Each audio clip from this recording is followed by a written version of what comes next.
আসসালামু আলাইকুম। আশা করছি সকলে ভালো আছেন। আজ আমি আবারও হাজির হলাম নতুন একটা রেসিপি নিয়ে। চালের রুটির কথা শুনে অনেকে ভয় পায়, আর এই রেসিপিটাই হচ্ছে তাদের জন্য সমাধান। খুব সহজে এই চালের রুটির রেসিপিটা দেখে আপনারাও তৈরি করতে পারেন নরম নরম ফুলকো এবং গোল চালের রুটি। আর আমার এই ভিডিওটার যদি কোনো অংশ আপনাদের যদি একটুও ভালো লেগে থাকে তবে একটা সাবস্ক্রাইব করে আমার পাশেই থাকতে পারেন। আসুন তবে শুরু করা যাক। আমি প্রথমে একটা বাটি নিয়েছি, যে বাটি দিয়ে আমি পানি মাপছি ঠিক সেই বাটির এক বাটি শুকনো চালের গুঁড়া নিয়েছি।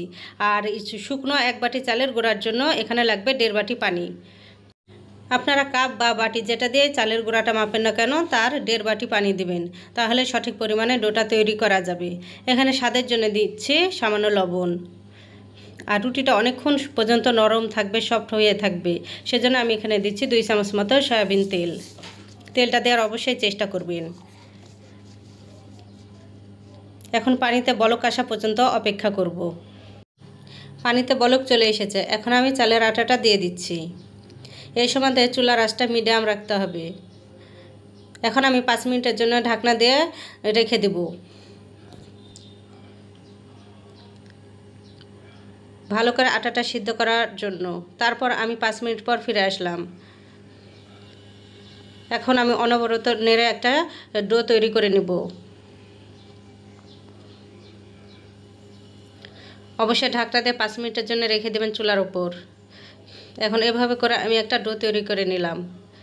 এখন আবারও 5 মিনিটের জন্য ঢেকে রেখে দেব।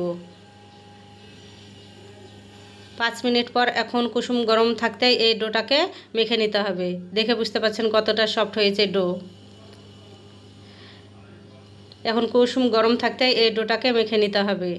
আপনারা অবশ্যই চেষ্টা করবেন গরম থাকতে এটাকে মেখে নিতে হবে। আমি অর্ধেকটা প্লেটে তুলে নিয়ে এখন ভালো করে মথে নিব, আর অর্ধেকটা আমি ঢাকনা দিয়ে রেখে দিয়েছি।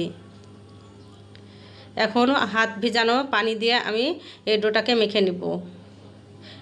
চালের ডো যত বেশি মাখা হবে তত বেশি রুটিগুলো ফুলকো এবং নরম তুলতুলে হবে। এভাবে সফট করে আমি ডোটা তৈরি করে নিয়েছি। 2 বারে আমি ডোটা রেডি করে নিয়েছি। এখন ডোটা আবারও ঢাকনা দিয়ে ঢেকে রেখে দেব। প্রথমে আমি 1 ভাগ ডো নিয়েছি, এটাকে আবারও কিছুক্ষণ নেড়ে চেড়ে আমি এখন লেচি কেটে দিব। একসঙ্গে লেচিগুলো কাটার চেষ্টা করবেন, এতে সব রুটিগুলো সমান হয়। এভাবে করে আমি সব লেচিগুলো কেটে নিচ্ছি। লেচিগুলো যাতে না শুকিয়ে যায় সেজন্য একটা ঢাকনা দিয়ে ঢেকে রেখে দিতে হবে। এখন একটা একটা করে লেচি নিয়ে আমি রুটি বানিয়ে নিব। প্রথমে আমি রুটি বোর্ডে কিছুটা শুকনো চালের গুঁড়া ছিটিয়ে নিচ্ছি।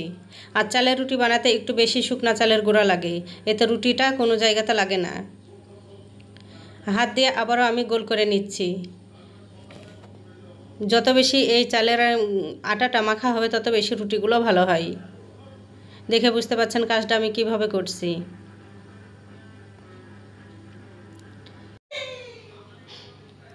এখন লেচিটাকে হাত দিয়ে একটু বড় করে নিব। দেখে বুঝতে পারছেন আমি কিভাবে এই কাজটা করছি।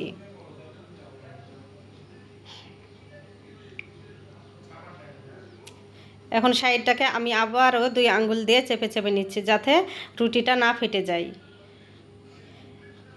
এভাবে করে একটা লেচি তৈরি করে নিলাম।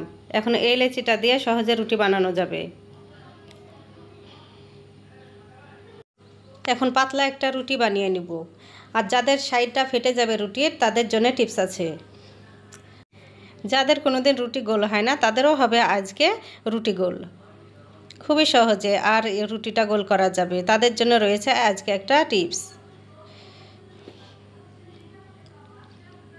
এভাবে করে একটা রুটি বানিয়ে নিয়েছি। আর এই রুটিটাকে গোল করার জন্য আমি নিচ্ছি একটা বাটি। এরকম হাতের কাছে যার যেমন বাটি আছে সে সেরকম একটা বাটি নেবে। রুটির মিডিলে বসিয়ে দিবে বাটিটা। এখন আমি একটা ছুরির সাহায্যে 4-5টা কেটে ফেলছি। যেগুলো আঁকা বাঁকা হয়েছে, রুটির সাইডটা ফেটে গেছে, সেগুলো আমি এখন কেটে ফেলে দেব। এই পদ্ধতিতে যদি চালের রুটি বানানো যায় তবে সব চালের রুটিগুলো হবে গোল এবং ফুলকো।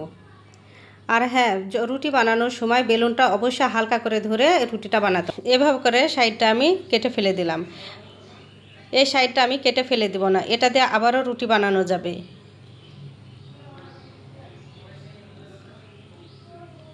এখন আমি বাটিটা উঠিয়ে দেখাচ্ছি। দেখুন কতটা সুন্দর হয়েছে রুটিটা। যাদের কোনোদিন গোল হয় না রুটি, তাদেরও হবে গোল। রুটিটা যদি আপনাদের মোটা মনে হয় তাহলে আবারও হালকা হাতে বেলুন দিয়ে একটু পাতলা করে নেবেন। এই যে দেখুন কতটা পাতলা হয়েছে এই রুটিটা, আপনারা দেখে হয়তো বুঝতে পাচ্ছেন। আর কতটা সুন্দর হয়েছে। এভাবে যে কেউ একটা পাতলা রুটি বানাতে পারেন। এমন পাতলা হয়েছে হাতের তালুটাও বোঝা যাচ্ছে। চালের রুটি যত বেশি পাতলা হয় তত বেশি সফট হয়, আর খেতেও কিন্তু ভীষণ মজা লাগে। এভাবে করে সব আমি চালের রুটিগুলো বানিয়ে নিয়েছি। সব চালের রুটিগুলো একসঙ্গে বানিয়ে নিয়ে আমি এখন একটা ঢাকনা দিয়ে ঢেকে রাখবো, যাতে চালের রুটিগুলো না শুকিয়ে যায়। এখন এদিকে একটা তাওয়া বসিয়ে দিয়েছি। তাওয়াটা মুছে নিচ্ছি পরিষ্কার করে। আর প্রতিটা রুটি শুকনো কাপড় দিয়ে মুছে নিতে হবে।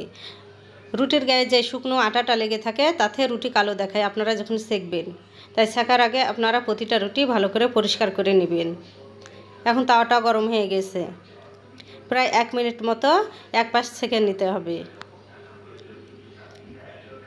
1 মিনিট পর আমি রুটিটা উল্টে দিলাম। নিচ থেকে যখন ফুলে উঠবে আপনারা দেখে বুঝতে পারছেন, তখন রুটিটা উল্টিয়ে দিতে হবে। রুটিটা যখন ফুলবে একটু চেপে চেপে দিতে হবে। আর না হলে সুতি কাপড় দিয়ে আপনারা এই কাজটা করতে পারেন।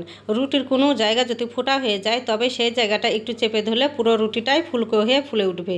আমার একটা রুটির ফাঁকা হয়ে গেছে, দেখুন সেই জায়গাটা আমি চেপে ধরছি আর রুটিটা কত সুন্দর হয়ে ফুলছে। এভাবে করে আমি সব চালের রুটিগুলো বানিয়ে নিচ্ছি। দেখে বুঝতে পারছেন নিচ থেকে ফুলে উঠছে, কতটা ফুলেছে এই রুটিগুলো। এভাবে করে আমি সব রুটিগুলো বানিয়ে নিয়েছি। খুবই সহজ এই চালের রুটি বানানো। এভাবে করে আমি সব চালের রুটিগুলো বানিয়ে নিয়েছি। আর দেখে বুঝতে পারছেন কতটা ধপধপে সাদা আর ফুলকো হয়েছে। এই রুটিটা দেখুন হাতে আমি চাপ দিয়ে ধরে থাকছি, তারপর কোনো জায়গায় ফেটে যাচ্ছে না বা ছিঁড়ে যাচ্ছে না, এতটাই সফট হয়েছে। এভাবে এই চালের রুটিটা আপনারা বানিয়ে খেতে পারেন, আবার সংরক্ষণও করতে পারেন। চালের রুটিগুলো যদি সংরক্ষণ করতে চান তবে একটা বক্সে ভরে এই রুটিগুলো রেখে দিবেন। আর এরকমই নরম তুলতুলে থাকবে একদিন পরও। রুটিটা কতটা সফট হয়েছে আপনাদের দেখাচ্ছি, দেখে বুঝতে পারছেন কতটা সফট হয়েছে। এই টিপসটা ফলো করলে নতুনরাও পারবেন ফুলকো নরম তুলতুলে চালের রুটি বানাতে।